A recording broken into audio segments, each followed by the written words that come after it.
Okay, well, good morning, everyone. Pleasure to be together again. I love our weekly catch-ups. And today I've got what I think is a really, really important subject. If you read the invitation, you'll note that I said that if there ever was a silver bullet, a key, a secret ingredient, then this is it in network marketing. Now, the reality is we all know that there is no silver bullet. And suddenly finding that hidden gem that will suddenly turn our business around and make things work. Often we know it's a collection of different things working together, but this particular activity that I want to talk about today is perhaps, in my opinion, one of the single biggest, most important behaviors that we can get involved in order to see our businesses thrive and prosper. I was on an ABC last night. And one of the points that I emphasized there, I was asked, what piece of advice would you give me? This person was just getting started. What piece of advice would you give to help accelerate my results? And one of the points that I shared came from personal experience. I joined a network marketing company when I was 22 years old, and I was just getting started in building my business. And I noticed that I've made a mistake in one of my critical activities. And I thought to myself, why didn't they teach me this? Why didn't they tell me this before? This is now costing me money. And as I reflected back, I realized that they had taught me before. I just wasn't paying all that much attention. And why wasn't I paying much attention? Well, that golden nugget of advice that was so important wasn't all that shiny, meaning some of the most important things we need to do aren't the things that always shine the brightest, stand out over everything else as the most exciting. Often it is the mundane, but the necessary, the stuff that makes you sweat a little bit as you toil, that gets you out of your comfort zone. It isn't the stuff that we look forward to necessarily, but it's the stuff that really makes a difference. Does that make sense? Don't you find that sometimes the most important things aren't always the most glamorous? It's true, isn't it? So I want to share with you today a couple of slides that I think help put into perspective the critical things that we need to be doing in order to really succeed and grow our business. I'm going to start with this slide here. One second. Okay. I'm going to start with this visual, which you've seen a few times, on being a core consultant. Now, we know that a core consultant applies each of these 6 steps, but there is one step here that is really critical to us achieving results. It is the one, if there was to be a golden nugget, if there was something that would be the silver bullet, what would it be on this list? It would be this one right here: meet and talk with at least one new person every day. That doesn't sound terribly exciting, but I want you to know, if we don't do this, what happens to our business? If we're not adding new people to our list on a regular, consistent basis, if we're not talking to new people on a consistent basis with the objective of inviting them to make and keep commitments in order to build a business, if we're not doing this on a consistent basis, our business is going to wither and die.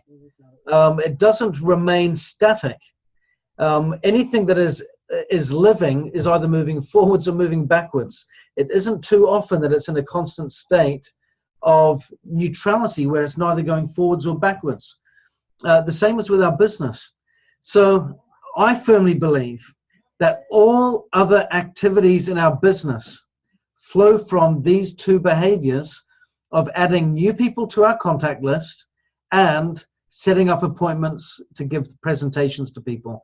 If we are not doing these things, then I can almost guarantee you what will happen to your business over the course of the years that lie ahead. It will rust, it will decay, and it will fall apart. If you're wanting to grow your business, what 2 critical activities do you need to start with? Add new people to your contact list and set appointments to give presentations to people. If you're wanting people to come to your events, if you're a launch host and you want more people in seats, more people attending, more people coming with guests, what are the fundamental behaviors? Add people to your list and set appointments to invite people to hear presentations. It all flows from this. So that being the case, I want to share a couple of points to help us do better at that. The first point here, I think, is really critical. When you meet someone new, the first objective is to get to know them and establish rapport. Often when we're just getting started in our enthusiasm, we think the first step is to invite them immediately to hear a presentation or to come to an event. Not so. The first thing to do is to establish rapport. As we follow up with them, as we show genuine interest, we can then develop a relationship of trust. And it is through that relationship of trust that we then build a connection where we can invite them to participate in one way or another in our business. 1 second, I'm just going to do another mute all. There we go. So I also recognize that as we add people to our contact list, we don't always have all of their information to hand, or all of their contact information available. We want to get as much as we can, but we don't need to panic if we don't get it all at once. We can get that as time goes on. But what is important in building our contact lists is that we write down information that we know about that person in order to help us customize the way in which we approach them in introducing them to Nikken. For example, what are their interests? What is their family situation like? Are they married? Are they single? Do they have children at home? Are they empty nesters? What are their careers like? Are they in the middle of a career? Are they just getting started? Have they retired? Are they looking for change? Write these things down so that we can be prepared for making contact when we speak to them. Remember, of course, that adding someone to your list doesn't mean that they're necessarily in the place where they are ready to be given an invitation. We need to build that relationship in between. The next thing here, of course, and I've put here to add a new person to the list every day. I think we need to make that something that is a consistent behavior of ours in building our business. But when we've established rapport with them, we want to make a contact with them in a way that we can add value to them. I think this is really important. I'm just going to unpause here, stop sharing for just a second. I think this is really important for us to consider that in the process of adding people to our lists, first of all, we need to do it consistently. We need to get out of our comfort zones and be out and about, finding new people, making new friends, being friendly. This is a great thing. What do I need to do? Is there a skill set to this? Not too much. It's really just about being friendly, being thoughtful, being considerate, and opening our mouths and getting acquainted with people. But as we add them to our list and as we start to make that first contact, typically the first contact will be, what can I do for them? Find a way to do something for them to build the rapport and the relationship with them. Like I said before, maybe send a handwritten note. Maybe you just see something online in an article, in a newspaper, for example. You think that will relate to them, what you were talking about. Send them the link and just say, hey, I just read this. Thought of you. We were talking about this the other day. Thought you'd find this interesting. Find a way to connect and just build the rapport, because I think that's really important to build the relationship as much as we can. So let me go back to the screen sharing now. So like I said, doing this means we need to develop a critical skill, and that is we need to become excellent listeners. In order to add people to our contact lists, and in order to move them through building our relationships into the point where we can extend invitations, we need to make sure that we are great listeners. I think that's really important for us to consider. Again, as we're practicing these skills, often we are inclined to focus on what we need to say versus what we need to hear. And I think that's important to consider as well. So I want to move now into setting appointments. We've discussed adding people to our list. We need to do it every day. If we aren't doing this, our business is going to go stale. It will start to regress. It will start to rust, canker, and get old. We need to add new people to our lists so that we can, of course, do this next step, which is setting appointments. I want to share just a few points as to how setting appointments can be improved so that we can get better results. The first point, have posture. So much of setting appointments is in the tone of voice, our enthusiasm about what we say, and of course, our choice of words. It talks here, of course, about doing this with confidence, not just in ourselves, but in what we're offering. Are we confident in what we are offering to people? I made this observation just the other day. I can't remember where it was I was sharing it.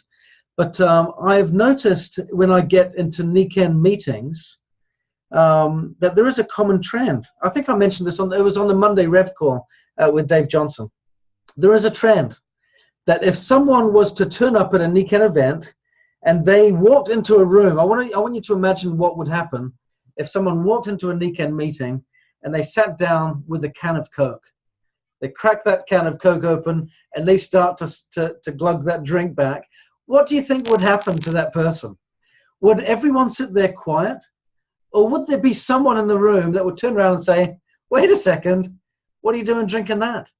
Don't you realize how bad that is? Don't you realize the alternatives that we've got that are so much better? Do you think that we would be jumping up and saying something? I know we would, because I've seen it without fail at every meeting. Whenever something like that happens, there is always someone that will intervene and say something. Here's my observation. Do we ever do that with the business opportunity? Are you ever talking to someone who is saying something along the lines of, my job sucks, and you just listened and said nothing? Have they ever said something like, oh my goodness, have you seen on the news what's happening with pensions right now? What on earth are we going to do? Look at how many people are worried, how many people are stressed. Or have you ever sat down with someone and they're talking about, oh, I just don't know how I'm going to afford to do that right now, or I'd love to go on this trip. Wouldn't it be great to go somewhere like that? I just can't afford it right now. Have you ever had those situations where you've had those conversations and then not done anything? Why don't we jump on those comments like we do with someone drinking a can of Coke at a Nikken meeting? Why don't we jump on that and say, wait a second, don't you realize there's a better way? Don't you realize there's something here that we can do about this? Did you know I can help you with that?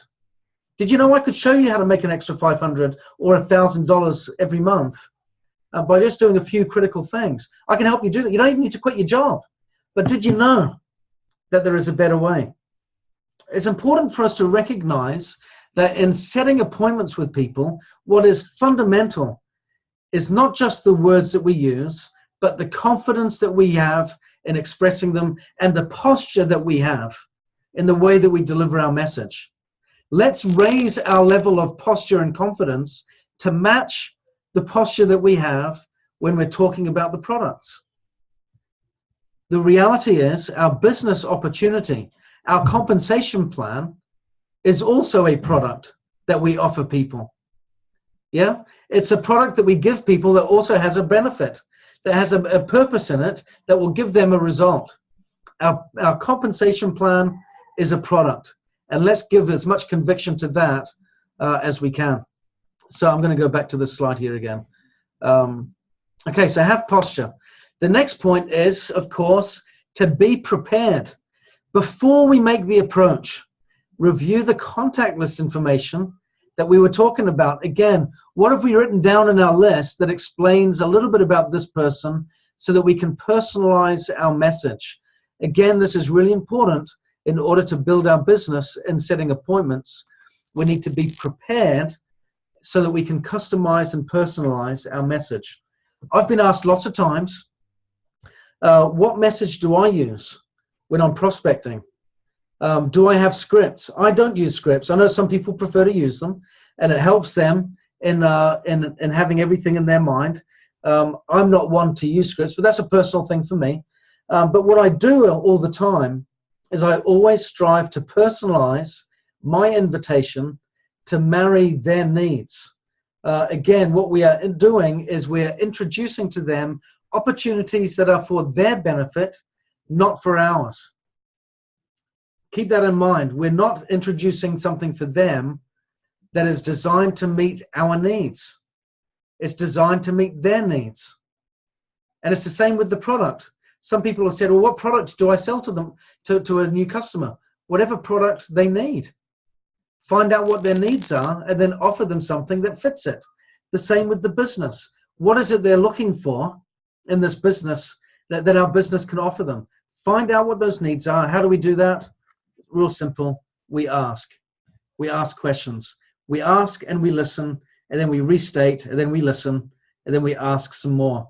The more questions we ask, the more we feel that we can meet their needs in a more meaningful, heartfelt, sincere, authentic way. And when we're doing that, hopefully our posture will change as well. Because if I'm thinking about myself and I'm worried about what they can do for me, where is my posture going to be at? If it's desperation to meet my goals because it's getting to the end of the month, if it's panic around a certain objective that I haven't met, what's going to happen? My posture changes. But if I'm purely looking through authentic, genuine concern for them, what happens to my tone of voice, my confidence, the relationship, the eye contact, the body language, all of that stuff, when I'm talking in a way that is invested interest in that person? It changes massively. And the great thing is, this isn't a skill that we develop. It's simple. Just love the person you're talking to. Be interested. Everything flows naturally with love. So the more we can learn to do that, the better off we'll be. Okay, so I'm going to go back to my share screen again.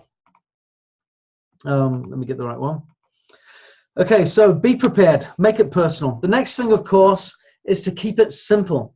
When you talk about Nikken, use language that they are familiar with. Try to avoid the jargon. It's very easy for us when we are always in Nikken kind of dialogue or conversation, like in meetings like this, that we can use PVCV, upline, downline, QPGPV, and all that type of stuff, that we forget that it makes no sense whatsoever to someone else. It's really important that we recognize. Yeah, and there we go. Michelle is giving a great point. Again, be interested versus interesting. This is a great way to make our posture so strong, isn't it? Be interested in them versus trying to be interesting for them. So let's keep this simple. Your goal is to set an appointment and nothing else. When you've got someone that you've built a rapport with, they're on your contact list, you're phoning up to set an appointment or you're speaking to them, keep in mind, all you're doing right now is setting the appointment. You're not giving a presentation over the phone. You want to avoid that. You don't want to give them too much information. You want to keep it nice and simple, short and sweet. Setting an appointment should only take a couple of minutes. And then this leads, of course, to my next point here, which is, of course, be natural. I think this is really important. We want to make this as comfortable and as effortless as possible. But at the same time, of course, we want it to be exciting. So we want to compliment them, help them know that we are interested in their needs and their feelings, and just have this as natural and conversational as possible. I know a lot of people don't like to be sold to. I know that's certainly the case here in the UK. People like to buy, but they don't like to be sold to. If you walk into a store in England, I found this fascinating, a wonderful difference moving from England to America and then back to England. In England, you walk into a store. Well, first of all, I'm mindful that most people on the call here today are from the States.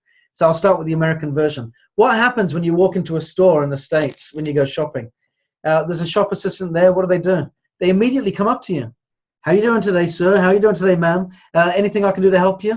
What are you looking for? How can I be of help? And you immediately get that wonderful customer service. I found that disconcerting at first because I wasn't used to it.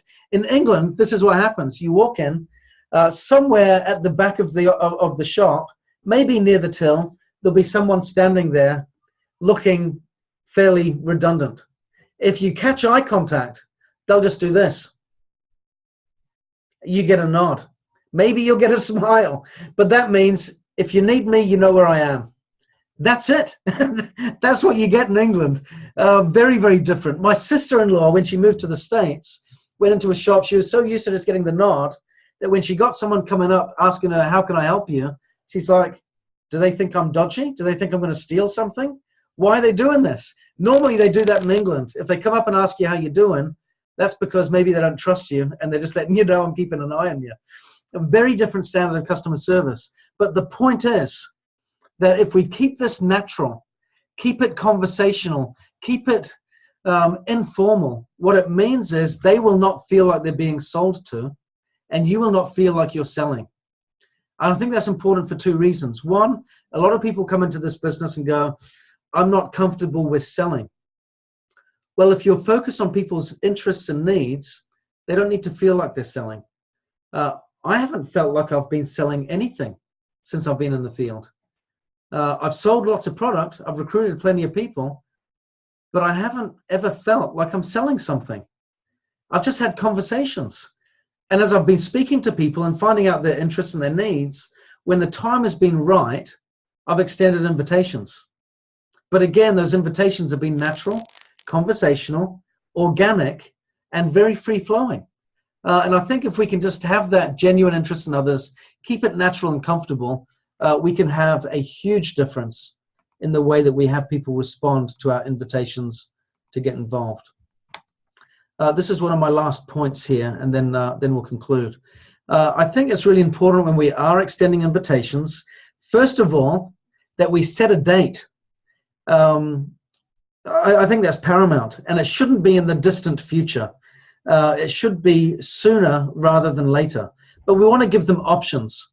You know, which of these times will be best for you? We can meet tonight at 7 or tomorrow at noon. Which of these times is best for you? I think that's really just a healthy way to be able to share with people a commitment to take action. If we don't extend an invitation with a deadline, then it shows them that we're not serious and nothing will get done. Even if they're ready to make a commitment, most people will not volunteer making a commitment. Most people we meet will not say, so can I sign the forms today and get started this afternoon? Most of them will wait for you to say that. We can sign the forms today and you can get started this afternoon. Fantastic. But it doesn't often work the other way around. People often wait for us to extend the invitation. And of course, we need to do that with a deadline. So Charlie LeMay has just said, remember to set the next appointment when you see them. I think that's really important, Charlie. Thank you for raising that. We talk about building our business from event to event. Yeah, we've heard that language a lot. But it's also true that we build our people from meeting to meeting or from visit to visit. So I think whilst we should always be setting a date for our next event to attend at the end of the date of the event that we're in, we should always have the next event in mind. At the same time, when we're speaking to people, we should have the next contact in mind, the next follow-up. If you've just given someone a book to read or a presentation to watch online or a link to a webinar to participate in, if you've given them something like that, we should always have a date to follow up with. As for example, I really can't wait to hear what you make of this book, or as you watch this presentation, I would just love to get your feedback and know your thoughts. I know you're planning to watch that on Tuesday. Could I perhaps give you a call on Wednesday or Thursday to get your feedback and you could tell me of your experience? Set a date, give some options, but let them know as well that the follow-up is an expression of your interest in them and finding out their experience versus to make sure that they kept a commitment. Keep it, again, natural and relationship-centered. So I've covered a couple of critical points today. What were those critical points? What are the silver bullets to building our business at Nikken? Well, it's adding people to our list every day and consistently setting appointments. Really simple, isn't it? It's not rocket science. Is it straightforward? Perhaps if you've been in the business for 10 years, adding new people to your list every day might sound complicated. Well, it's time to sit down and to map out ways to reach out to new people. Always we can ask for referrals, and be sure, of course, in the asking for referrals that we don't stop at step number 1. I can see Rachel Dayton's face in front of me on my screen right now. If she was a prospect of mine and I extended an invitation to her and she said, no, thank you, I could go to the next face that I see, which is Al Thornton. And I could say, well, yeah, and she says, I'm not interested. I could ask for a referral. Who is the person? Well, it's Al. Go speak to Al. Well, I could speak to Al and he might say not interested. The natural inclination then is to stop there. But what if I turned around to Al and said, thank you for your honesty. I'm glad that you were able to let me know you're not interested. I would have preferred it another way, of course, but I respect your decision. Is there anyone that you know that might be interested in developing an additional income? And he might go, yeah, you speak to Dee. And so I go to D, I extend the invitation there. She could say no. Is there anyone that you know? D, yeah, thank you again, but is there anyone that you know that might be interested? She might say, yeah, speak to Mike. And we could go all the way through until we find someone. It only takes speaking to one person, but if we're asking for referrals, we can spread out in a wonderful way and get more and more people on our contact list as time goes on. I want to conclude with one last thought, and that is the critical nature of doing this consistently. I have found that many people seem to do this in fits and bursts. They won't add names to their list for a while, and then they'll go, oh, I really should start doing this again. And they sit down and they put a vested interest in it for an afternoon or for maybe a few days, and then they stop again. They kind of do this fits and bursts kind of process.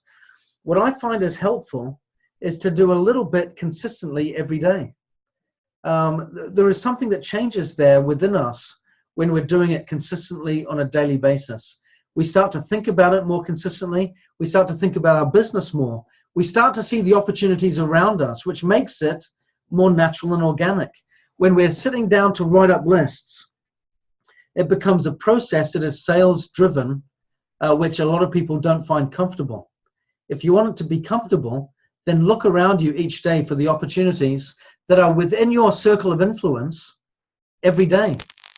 It's remarkable when we look for it, what we find. There is truth in that saying, seek and you shall find.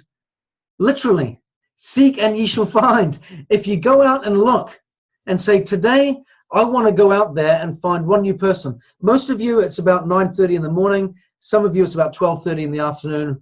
Maybe there's some others in between. But you've got a day ahead of you. If you were to step out today and say, okay, let's see what I can find today as I'm out and about, I bet my bottom dollar you're going to find someone that you could talk to.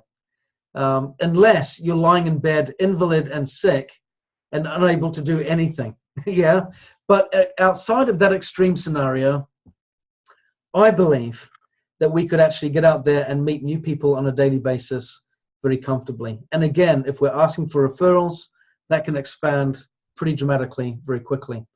So, ladies and gentlemen, the silver bullets, nice and simple. They're not nice and shiny. They're not these golden nuggets in the sand that stand out, that make us want to run after them. It's the stuff that we need to do each and every day. It's the mundane but necessary things. Let me conclude with a story, just real quick. A friend of mine who I love very dearly, a number of years ago, his son, who is the same age as one of my boys, developed childhood leukemia. He was 3 years old. And he got so sick and was so ill for so long that the consultant doctors that were working with him said to his parents they've never known a child in their goodness knows how many years of working in this arena. They've never known a child to be so sick, so ill, and not pass away. He was literally the illest, sickest, poorest, on the brink of death child they'd ever worked with. It was a tragic time for my friends, for the family.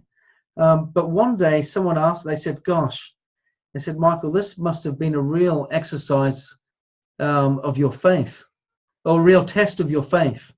To have this experience with your son, this must have been, and he said, no. He said, in times like this, it's where your faith gets revealed. It wasn't a test of it, it was how it got revealed. He said, the real test of our faith is what we do with the mundane monotony of everyday living. That's the real test of our faith. And so I'd extend this invitation to you today, ladies and gentlemen, is in the mundaneness and the monotony and the routine of everyday living, how do we exercise our faith in Nikken?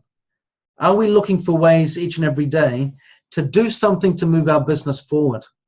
Or are we waiting for those golden nugget moments to take action and to move forward?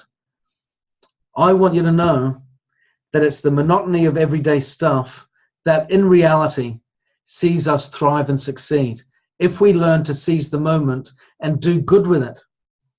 That's our real task. It's not to wait for that gem that's hidden amongst the trees. It's to use the monotony of daily activity well. As we do that, we can thrive. Do this stuff every day. Ladies and gentlemen, if you want to get more people to your events, if you're a launch host, if you want to get more guests to an event, if you want to come to Orlando with more people in your team, what do? We ask, open our mouths, set appointments, invite people, and do it every day. Doing this, I promise you, will change your business for good. Thank you all very much, and I look forward to speaking to you again next week. Love you guys. Take care. Bye-bye.